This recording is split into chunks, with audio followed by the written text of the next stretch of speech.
How to replace bathroom mixer tap.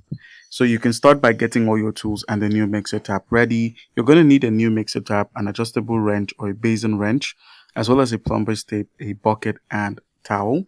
And then once you're ready, you can now simply turn off the water supply, which is really important for your safety.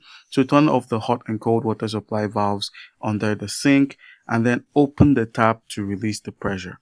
Now, once you're done, you can now proceed to disconnect the water supply lines by using a wrench to disconnect the supply hose from the old tap.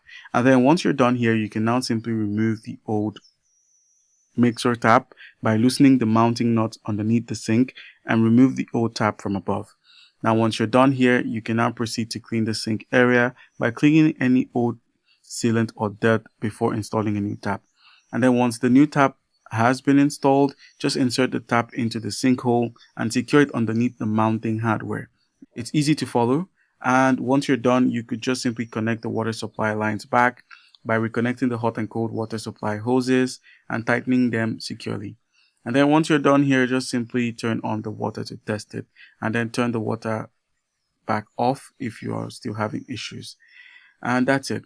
You could simply check underneath for any leaks or issues and call the plumber if you need to.